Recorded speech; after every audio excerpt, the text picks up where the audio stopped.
Vouloir une région apaisée, et l'intérêt de la liste que Nicolas conduit, c'est qu'il y a un rassemblement. Il y a en même temps des jeunes et des vieux. Il y a des patrons de PME et des syndicalistes. Il y a des gens du Pays Basque, il y a des gens du Béarn, il y a des gens de tous les coins de la région. Et je trouve que déjà montrer une liste, je pense que c'est une des listes où il y a le plus de diversité dans les métiers.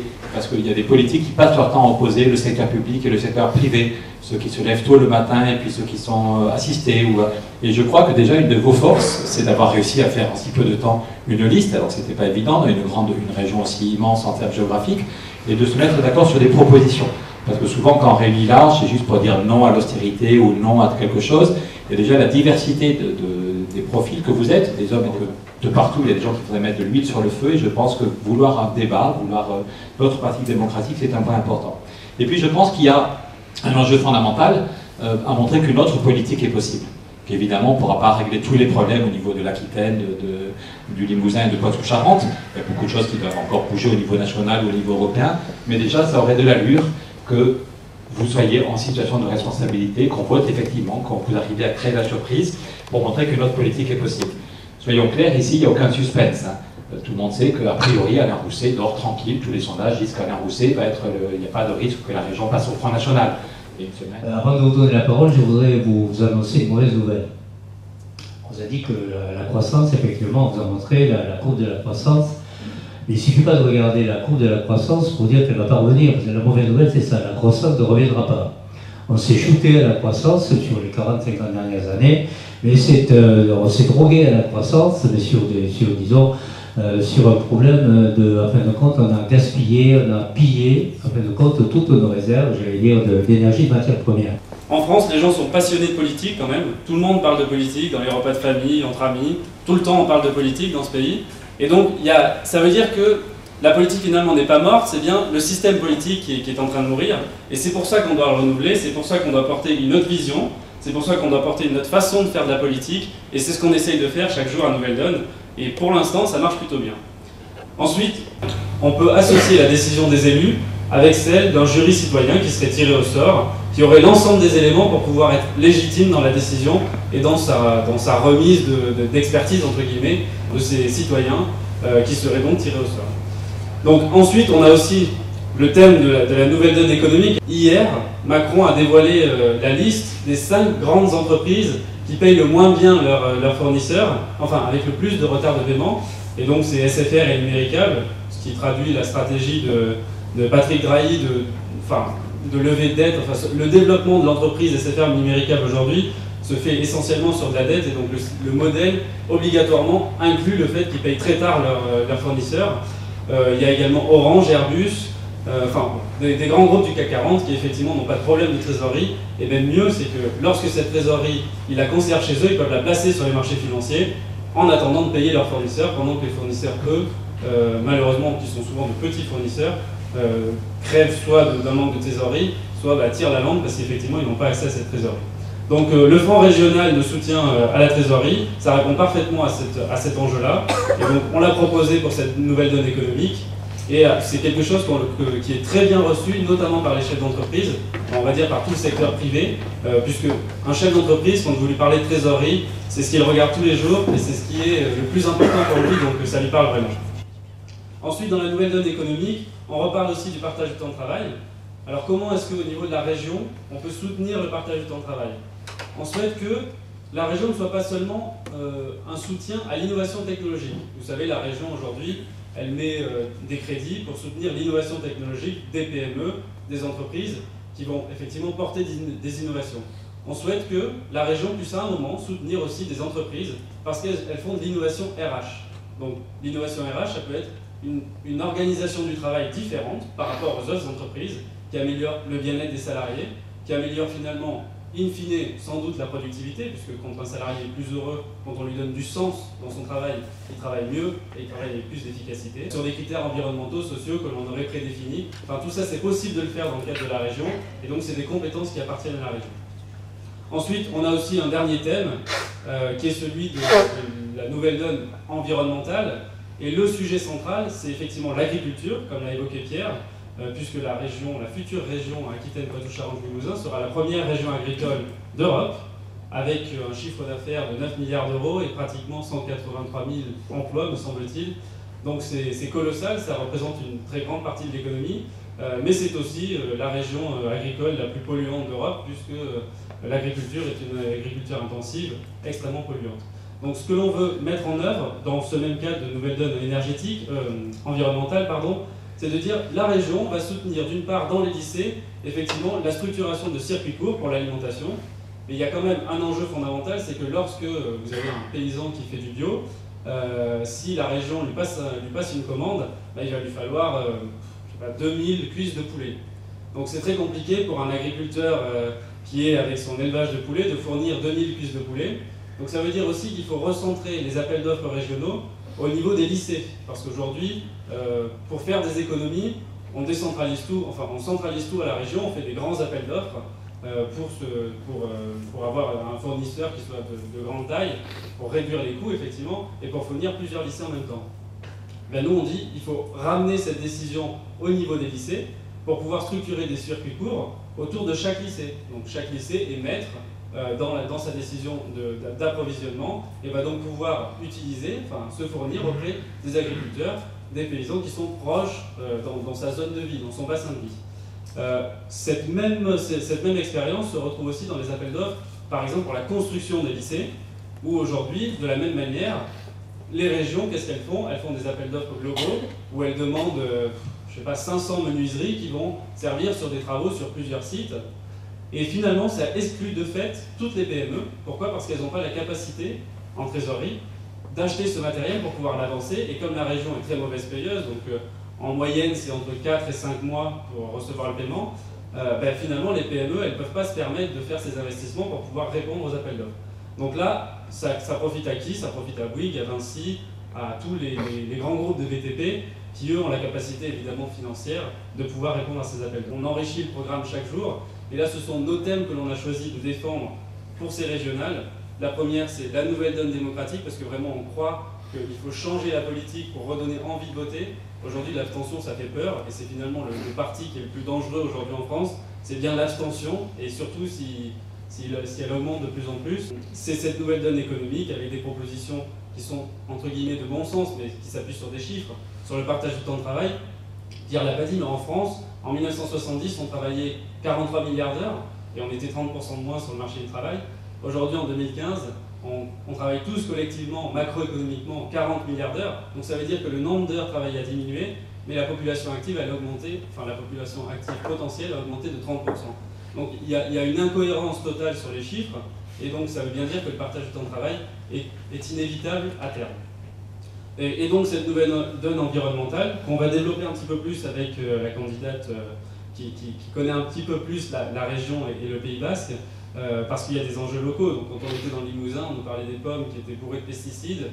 Dans le Poitou-Charentes, il y avait d'autres enjeux. Ici, il y en a d'autres. Voilà.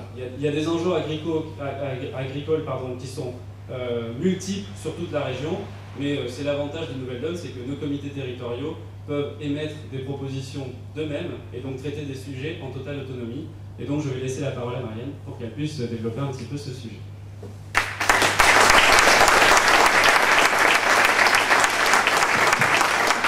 Je voudrais rebondir sur un des thèmes, et ils sont très nombreux, ce que vous avez évoqué, c'est le thème environnemental. Je voudrais amener deux propos. Le premier est tiré du collectif de la société civile qui nous dit, en cette période donc, de questionnement par rapport au réchauffement climatique, si nous voulons tenter de contenir le réchauffement climatique aux alentours des 2 degrés, il nous faudrait renoncer environ au 4/5 des ressources d'origine fossile que nous connaissons. Ça, c'est un premier point. Un ancien maire de l'Aurore, hein, M. Curie pour le nommer, lequel nous disait en juin 2011, lors d'une expression citoyenne rassemblée à Oloron dans le cadre d'une réflexion et d'une opposition à un projet d'infrastructure de liaison routière que l'on veut nous imposer ici entre Pau et Oloron. Monsieur Curie, qui est donc, si ma mémoire est bonne, numéro 2 jusqu'à nouvel ordre du Conseil régional et en charge des infrastructures de transport nous disait « Je comprends bien vos arguments ». Alors, je comprends bien vos arguments, je fais partie d'un collectif. Je comprends bien vos arguments, sauf que considérez que nous avons encore au moins 30 ou 40 ans d'exploitation d'énergie fossile et en fonction de ce paramètre-là, il faut bien que nous pensions aux infrastructures et au renforcement des infrastructures, notamment routières. Donc je rapproche ces deux phénomènes-là, ou ces faits-là, pour finalement m'interroger sur, et nous interroger sur le réalisme des pratiques et des politiques publiques telles que nous les vivons déjà ici en région. Donc ça c'est du concret, et donc je voudrais connaître vos positions, enfin, même si déjà au travers chacun de vos propos on peut imaginer dans quel sens elles vont. On a évoqué le TAFTA. Il y a en Europe déjà 3 500 000 signatures contre le TAFTA. Donc il y a quand même un espoir qu'il ne passera pas. Parce que ça serait vraiment une catastrophe pour toute l'Europe, pas seulement pour la France. Un autre petit détail. On a parlé des mauvais payeurs. On n'a pas nommé un très grand, c'est l'État. Les hôpitaux attendent des mois, les pharmacies attendent des mois. Pour vous donner un tout petit détail, je connais une petite société qui vend des instruments de musique. Elle a vendu à l'armée pour 15 000 € des trucs, des instruments de musique, mais elle a été payée 9 mois après. Alors qu'elle a dû acheter et payer ces instruments avant. Donc c'est absolument pas possible, et c'est absolument honteux que l'État ne paye avec tellement de retard. La troisième chose concerne l'énergie.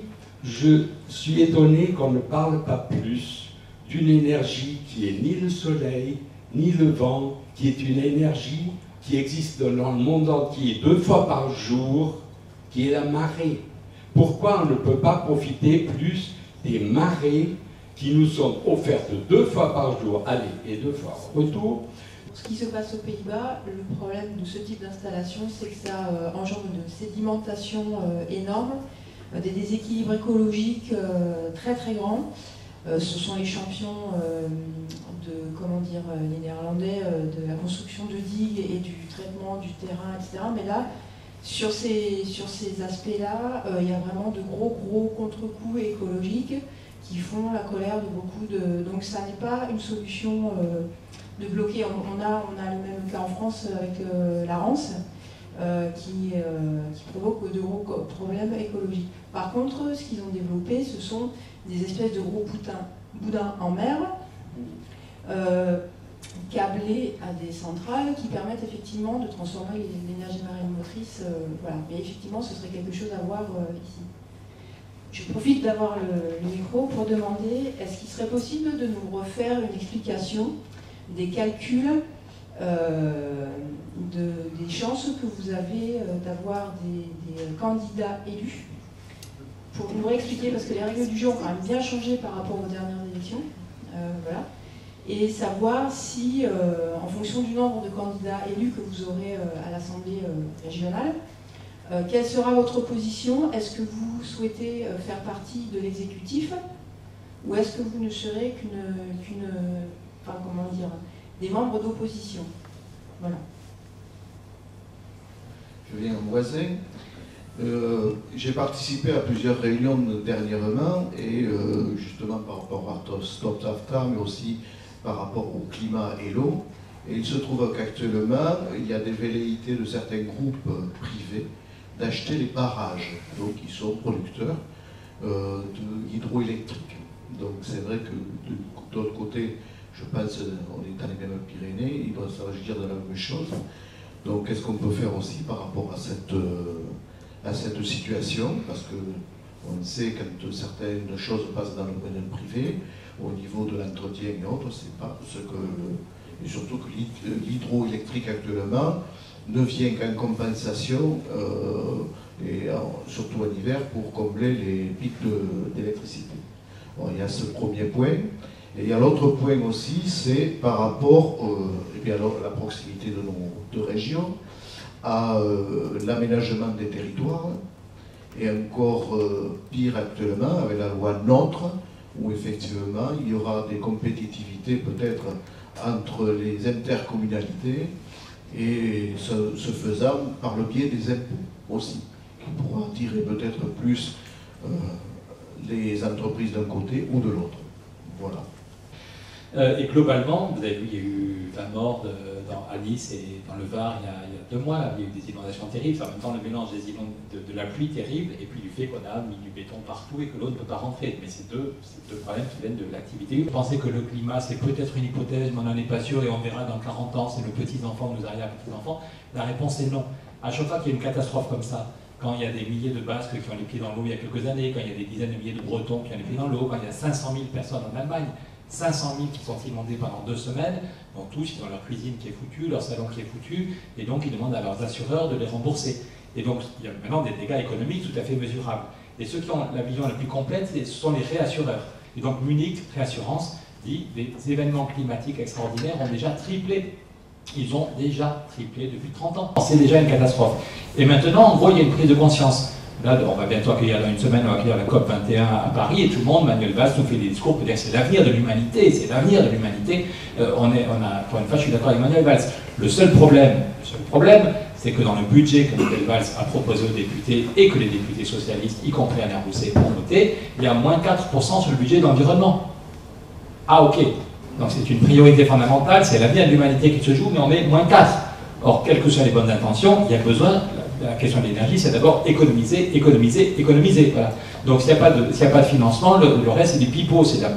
Donc quand il y a un budget limité, quand le maire de Laurent explique que c'est normal de faire encore plus de routes, la réponse est non. Si on a un budget limité, il vaut mieux mettre, si on a avec X centaines de millions qui sont disponibles, il vaut mieux développer des modes de transport moins coûteux en énergie, des transports en commun, des transports doux, et il vaut mieux isoler les lycées, isoler les bâtiments publics et privés. Donc ça, c'est déjà avec des ressources limitées. Après ça, une des idées de nouvelle donne, on va bientôt lancer une campagne au niveau européen. On a avec nous un prix Nobel, Jean Jouzel, qui est quand même un des meilleurs climatologues de la planète. On a avec nous même l'ancien patron de la Banque européenne d'investissement, Philippe Maystadt. Et notre slogan, c'est dire les 1000 milliards. Je ne sais pas si vous êtes au courant, mais il y a un truc énorme qui se prépare, c'est que la Banque centrale européenne va créer 1200 milliards. 1200 milliards. Il y a 4 mois qu'il a commencé, et pour le moment, ça ne marche pas. Pour le moment, il met chaque mois, Mario Draghi met gratuitement pour les banques 75 milliards. Et il y a parfois 1 milliard qui va dans l'économie réelle et tout le reste qui part sur le marché financier. Donc nous, la campagne qu'on lance, qu'on va bientôt lancer, c'est dire les 1000 ou les 1200 milliards que la Banque centrale va créer, au lieu de les mettre sur les banques, il faut les mettre sur le climat. Et pendant 20 ans, avoir un traité européen qui dit que pendant 20 ans, on a de quoi financer la transition énergétique. Il y aurait 40 milliards, chaque pays aurait le droit à 2% de son PIB à taux zéro pendant 20 ans. La France aurait chaque année 40 milliards à taux zéro. On peut aussi, au niveau d'une région, faire d'autres arbitrages. Au lieu de mettre de l'argent sur des grands projets inutiles, au lieu de se dire qu'il faut un aéroport en plus, au lieu de se dire qu'il faut faire une route en plus, on peut se dire, avec le même argent disponible, on le met sur la rénovation thermique, on le met sur des modes de transport différents. On peut déjà, sans attendre les 1000 milliards, il y a encore des financements qui restent au niveau européen. Et on peut aussi lutter contre le dumping fiscal. Quand tu parlais de Stop TAFTA, moi ça m'énerve de voir que toutes les régions acceptent l'austérité sans rien dire. Je vous rappelle les chiffres. Depuis que l'Irlande est rentrée en Europe, tous les pays baissent l'impôt de peur que les entreprises aillent chez le voisin. Et ce qui fait que, donc tout à l'heure vous avez vu une courbe déjà inquiétante, c'est ce qui va au salaire, mais l'autre raison pour laquelle on est dans les politiques d'austérité, c'est que tous les pays baissent l'impôt sur les bénéfices parce que le voisin fait pareil. Et du coup, l'impôt sur les bénéfices est tombé à 25% en moyenne en Europe. Alors qu'aux États-Unis, il est à 40%. Mais quand vous parliez des énergies marémotrices et tout ça, est-ce que c'est possible ou pas, je pense qu'il y a besoin d'un effort d'investissement dans la recherche. Ce matin, je quittais Annecy, des copains allaient soutenir des gens d'EDF qui étaient en grève pour éviter la privatisation des barrages. Donc s'il y en a qui veulent privatiser les barrages, c'est que c'est rentable. Voilà. Donc peut-être qu'il ne faut pas les privatiser, qu'il faut plutôt au contraire voir, est-ce que, non pas faire des grands barrages, mais du petit hydraulique, et est-ce que l'énergie de l'océan, est-ce qu'on peut l'utiliser? Et ce serait bien qu'on paye des doctorants. On est en train de foutre en l'air notre système de recherche. En quelques années, on va diviser par 2 les recrutements du CNRS. Donc est-ce qu'on ne peut pas se dire que sur l'énergie, comme sur la question du cerveau, comme sur on a des moyens en France, on produit plein de jeunes chercheurs, et ce serait bien de leur donner des moyens après ça de continuer à faire la recherche sur les questions d'énergie. Là, la question qui demeure, c'est effectivement par rapport au fonctionnement des élections et du coup à notre positionnement par rapport à ces élections. Donc la première chose, c'est du premier jusqu'au second tour, comment on peut subsister, on va dire. Donc il y a 3 seuils qui sont importants, c'est 5%, 10% ou 50%. Donc si au premier tour on fait moins de 5%, globalement Nouvelle Donne sort du jeu de l'élection et peut éventuellement soutenir une autre liste si on le souhaite. Si on fait plus de 5%, on a la possibilité de fusionner avec une liste qui a fait plus de 10%. Et si on fait plus de 10%, on se maintient en deuxième tour, et donc on sera au deuxième tour. Et si on fait plus de 50%, ben dans ce cas, l'élection est en un seul tour. Et donc pour l'instant, la position de Nouvelle Donne sur le sujet, alors nous on a rencontré les équipes de Rousset, évidemment ils sont venus nous voir, alors ils sont venus me voir dimanche pendant le rassemblement pour les attentats, donc ils m'ont discrètement attrapé le bras pour me dire on est l'équipe de Rousset, on aimerait vous parler.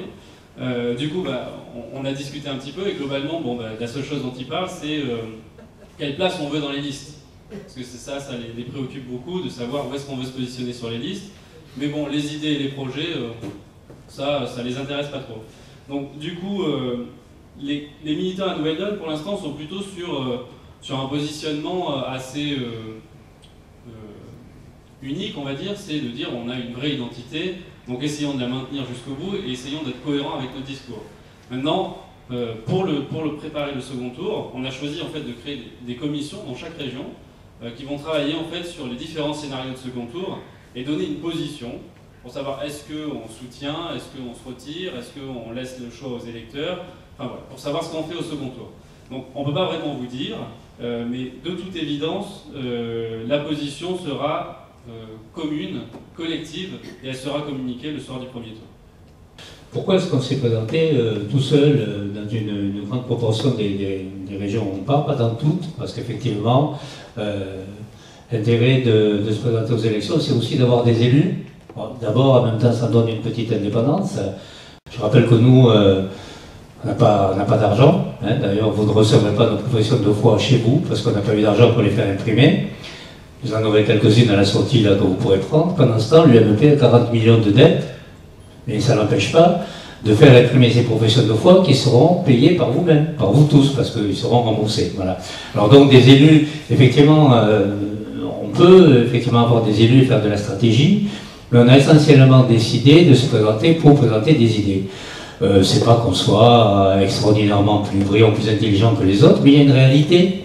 On vous l'a suffisamment dit, la croissance ne reviendra pas et on s'est foutu à la croissance pendant 40 ans, il faut changer de modèle. Et nous, on a envie de le dire. On est les seuls à le dire, on le dit.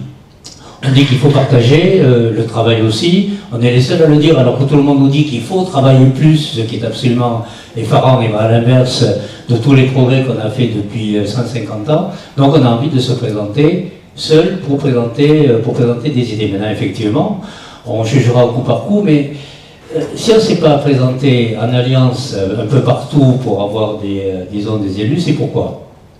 On dit qu'on ne veut pas de cumul, et pratiquement tous les partis présentent des cumulards. Il est difficile de s'allier avec eux. On dit que la croissance ne reviendra pas, et pratiquement tous les partis disent on recherche la croissance. Il est difficile de s'allier avec eux.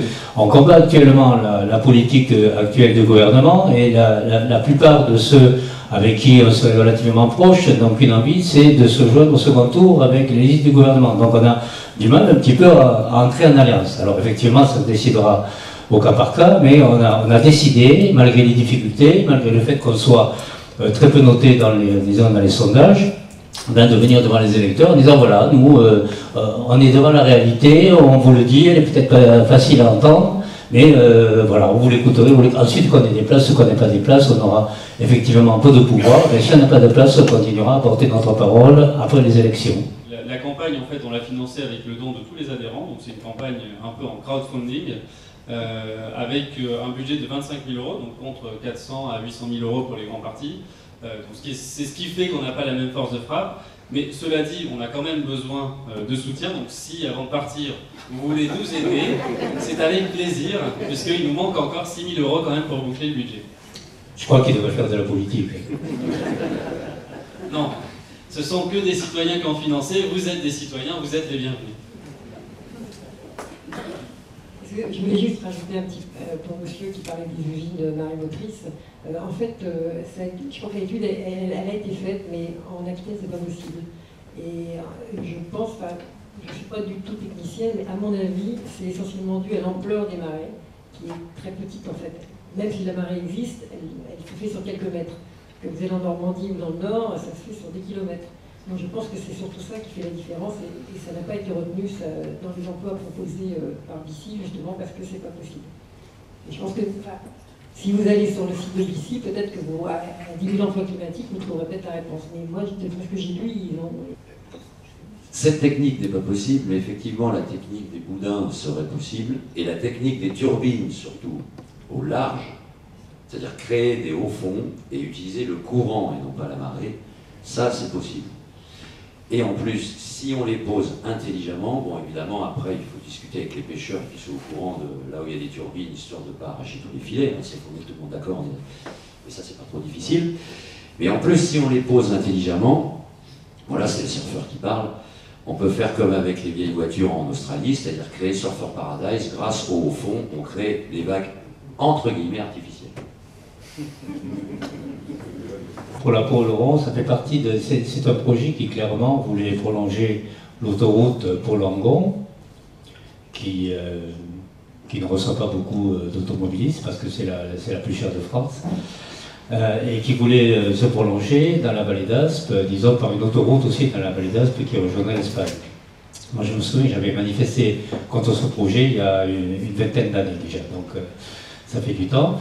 Alors effectivement, dans la vallée d'Aspe, on a actuellement un couloir à camion, et ils auraient voulu prolonger ce couloir à camion pour aller vers l'Espagne, pour Langon, vallée d'Aspe, autoroute, voilà. Et la Pau-Laurent est un petit morceau, un petit barreau de cette autoroute. Alors d'une part, elle coûte excessivement cher, en plus si elle est faite, eh bien, ce serait un appel d'air pour prolonger ce projet vers la vallée d'Aspe, et puis en fait ça fait partie de ces... alors que par exemple le fret ferroviaire a été un petit peu massacré depuis une trentaine d'années, écologiquement destructeur.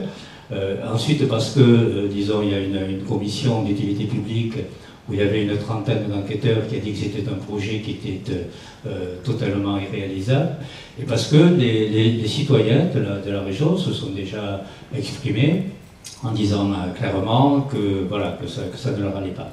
Alors je crois que les grands projets effectivement inutiles qui ont porté une certaine industrie pendant un certain temps, ben, il va falloir y renoncer, d'abord parce qu'ils sont trop chers, ensuite parce qu'ils sont inutiles. Je suis adhérent à Nouvelle-Donne, très peu de temps après la création de Nouvelle-Donne, j'ai participé à l'université d'été à Amiens. J'ai trouvé ça très intéressant avec les différents ateliers. Le TER qui fait Bayonne ou Bordeaux, Pau, qui est très mal desservi. Moi qui travaille sur Pau, je ne peux pas faire confiance au TER parce que je ne sais pas s'il va y en avoir ou si les retards ne vont pas être conséquents. Une ligne a été ouverte entre Bayonne et Saint-Jean-Pied-de-Port qui a coûté je ne sais plus combien de millions d'euros. Et je voudrais surtout parler aussi sur un transport peut-être qu'il faudra activer et peut-être un petit peu plus, c'est le transport fluvial, qui était très important dans notre région, dans la région Gironde et dans la région ici, du côté de Bayonne et sur l'Adour, etc. Et je voulais savoir si vous aviez pris des positions par rapport à ça, si vous aviez des projets par rapport à ça. Est-ce que vous avez une position sur le revenu de base? La question est Le revenu de base. Premièrement, quand tu dis, Nicolas, que les TER c'est peut-être moins rentable a priori, c'est comment est-ce qu'on calcule? Comment est-ce qu'on calcule? Non mais les camions ne payent pas les infrastructures, tu l'as dit, mais c'est juste pour appuyer ce que tu disais. Voilà, la SNCF doit payer, si on remet en état des TER qui marchaient il y a 40 ans, il va falloir effectivement payer. Mais alors les camions peuvent mettre sur les routes nationales, être partout, sur les départementales, sans rien payer. Premier point. Après ça, est-ce que créer de l'emploi, c'est très grave? Est-ce que dans un pays où il y a 6 millions de chômeurs, est-ce que c'est grave, est-ce que c'est un coût supplémentaire de créer des emplois pour donner du boulot à des ouvriers, des techniciens pour remettre en état des routes? Est-ce que c'est vraiment très grave de créer des emplois? Peut-être que c'est pas très grave, dans un pays où il y a 6 millions de chômeurs, c'est peut-être même un avantage de donner du boulot, un boulot utile, un boulot stable, un boulot qualifiant. Comment est-ce qu'on tient compte des questions du climat? Quand un camion produit du CO2, il y a quand même un moment, il faut faire le lien entre le camion qui produit du CO2 et le fait que les événements climatiques extraordinaires triplent. Donc il y a bien un coût pour la collectivité. Quand on doit refaire la route entre Argelès et Cauterets, quand il y a 20 personnes qui meurent à Nice, il y a bien un coût pour la collectivité. Donc, si on tient compte de tout ça, on se rend compte que les transports en TER sont tout à fait aussi rentables et plus souhaitables pour le bien commun que les transports on veut développer des autocars. On nous explique maintenant ce qui est moderne. En 2015, c'est ahurissant de voir le débat sur les autocars qui revient. Au-delà, après ça, comme il faut conclure, je crois qu'on a essayé de vous parler de choses très concrètes. Parce que je pense vraiment que la crédibilité est de notre côté. Ce qui est le PS et l'UMP, il y a des gens très bien, très sympathiques, mais ils ne sont plus crédibles. Honnêtement, ils ont eu toutes les manettes au niveau national comme au niveau régional, ils ne sont pas crédibles. Ils font sérieux, ils ont des costumes, ils ont des cravates, ils font beaucoup plus sérieux que Nicolas et beaucoup plus sérieux que moi. Non mais sans rire, tu devrais mettre une cravate. Mais en fait, non, ils ne sont pas sérieux. Ils ne sont pas sérieux. On voit tout ce qu'ils ont fait ou qu'ils n'ont pas fait. Ils ne sont pas capables de se remettre en cause. Ils ne sont pas capables de changer. Donc ce n'est pas sérieux. Et nous-mêmes, nous ne sommes pas sérieux si nous continuons par monotonie ou par paresse à voter toujours pour les mêmes. Ça n'est pas sérieux. On est d'un pays où on a la chance de pouvoir choisir, de voter. Il y a des pays où ils se font tuer pour avoir des élections. Nous, on a la chance de pouvoir voter. Donc au moins, au premier tour, profitez complètement de cette liberté. Ne vous croyez pas obligés, par je ne sais pas quelle fidélité, de voter pour des gens qui, de toute façon, sont décevants. Ça ne veut pas dire qu'ils sont catastrophiques, mais ils sont décevants. Mais au-delà des mesures concrètes dont on vous a parlé tous les 4 ou tous les 5 pour montrer qu'on était sérieux, je crois qu'il y a un vrai choix de société à faire. Cet été, j'ai lu l'encyclique du pape sur les questions d'environnement, et je vous conseille, que vous soyez croyant ou pas croyant, de la lire, parce qu'elle est passionnante, elle est très bien écrite, il y a des moments très très très beaux, et puis il dit clairement qu'il y a un choix de société à faire. Il y a un choix. Est-ce que l'Europe est au service des banques ou est-ce que l'Europe est au service du climat et des peuples et de la justice sociale? Il y a un choix à faire. Quand on va lancer la campagne pour dire que les 1000 milliards, il ne faut pas les mettre pour les banques et qu'il faut les mettre sur le climat, c'est un choix fondamental. Est-ce que l'Europe est là pour la justice? Est-ce qu'on croit encore assez à la dignité humaine? Est-ce qu'on a envie que nous-mêmes et nos enfants vivent dans une société d'équilibre? Ce modèle de développement est mortifère à tout point de vue. Donc je crois que le pape a raison, mais il n'est pas le seul à le dire. Il y a un choix fondamental à faire. Est-ce que la boussole, c'est toujours plus... Est-ce que c'est l'argent? Il y a un choix à faire. Est-ce qu'on est au service de l'argent et des bénéfices ou est-ce qu'on est au service de la dignité humaine? Et il y a un choix à faire aussi en matière politique. Est-ce que la politique est une carrière? Tu l'as dit, pour nous, un des trucs fondamentaux, c'est le non-cumul. Voilà. Il y a des gens très bien qui sont venus à Nouvelle-Donne, y compris dans cette région, qui nous ont dit on aimerait s'engager avec vous, on croit à vos idées, j'ai déjà fait 2 mandats, mais j'en ferai bien un 3e. On leur a dit désolé, vraiment ce que tu as fait est très très bien, tu as été un très très bon élu, voilà. Mais pour nous, le non-cumul dans le temps, c'est fondamental. Moi, je finis mon 1er mandat en Ile-de-France, je ne demande pas un 2e mandat. Et de toute façon, la règle de Nouvelle-Donne, c'est 2 mandats et pas plus. Je pense que c'est fondamental. La politique, ce n'est pas une carrière, c'est être au service. Est-ce que c'est possible d'avoir des transports en commun gratuits? Tu as expliqué avec des raisons tout à fait argumentées que dans les centres-villes, si on veut vraiment pousser les gens à prendre les transports en commun au lieu de prendre leur voiture, le fait que ce soit totalement gratuit, c'est quasiment neutre du point de vue économique, et c'est sans doute possible, en tout cas ça vaut le coup d'y réfléchir. Moi je me souviens, il y a 20 ans, c'était ceux qui voulaient circuler en vélo à Paris, à Bordeaux, à Grenoble, à Toulouse, on les prenait pour des charlots. Le vélo, c'était bon pour La Rochelle. Ok, il y a le maire de La Rochelle qui a mis en place des vélos quasiment gratuits. Mais bon, c'est parce qu'il était un peu... C'est pour La Rochelle, c'est pour des blagueurs, c'est pour les vacances. Et puis, finalement, maintenant, dans toutes les grandes capitales régionales en France, en Espagne, voilà, partout, on a des systèmes de Vélib, chez Cabès qui répond à tout. Et si on est élu, si vous êtes élu, il y aura des moments où vous demanderez à les citoyens. Voter pour Nouvelle-Donne, c'est pas voter pour eux puis se mettre en repos pendant 5 ans. On vous demandera encore de nous aider, de les aider pour avoir des bonnes idées et débattre des questions un peu compliquées. Si chacun de nous, vous savez, on dit que pour être en forme, il faut manger 5 fruits et légumes par jour. Et bien si chacun de nous, dans les 2 semaines qui viennent, convainc 5 citoyens, vraiment dites-vous, vous allez essayer de convaincre 5 citoyens, peut-être pas par jour, peut-être pas moi-même pour les 5 des fruits, j'y arrive pas. Mais c'est franchement, si chacun de nous se dit, ok, ils ont peut-être pas raison sur tout, le Pierrot il parle trop vite, j'ai pas tout compris, mais ça quand même ça a l'air intéressant. Et si chacun de nous essaie de convaincre 5 personnes que ça vaut le coup d'aller voter et de voter pour Nouvelle-Donne, peut-être qu'on va créer la surprise. Merci.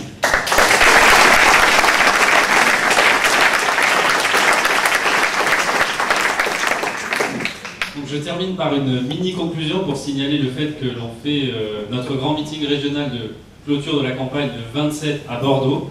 Donc nous vous invitons à venir si vous voulez nous rendre visite à Bordeaux. Et donc vous remercier d'être venus nombreux ce soir pour nous écouter. Donc je crois effectivement qu'on peut créer la surprise et qu'on va créer la surprise. Et je dirais comme dernier mot que voter Nouvelle Donne, c'est pas voter pour nous, c'est surtout voter pour vous. Voilà, merci beaucoup.